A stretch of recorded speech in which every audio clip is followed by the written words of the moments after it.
রহমতুল্লাহি ওয়া বারাকাতুহু। শেষ বার্তা দিয়ে দিলেন ইসরায়েলদেরকে, যে ইসরায়েল ইরানি মানুষদেরকে যে উত্তেজনা সৃষ্টি করে দিয়েছে, যে ইরান সরকারকে পতন করার জন্য শেষ বার্তা দিয়ে দিলেন, সতর্কবাণী দিয়ে দিলেন।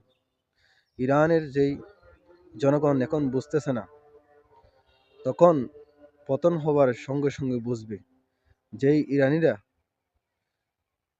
ইসরায়েলেরা ইরানিদেরকে ধ্বংস করার জন্য এই প্রতিহত করতেছে।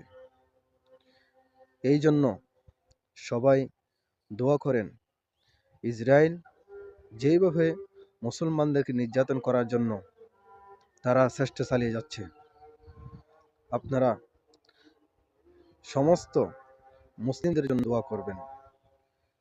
আল্লাহ তাআলা আমাদেরকে সবাইকে এই কাফের মুশরিকদের থেকে বাঁচার তৌফিক দান করেন। আমিন।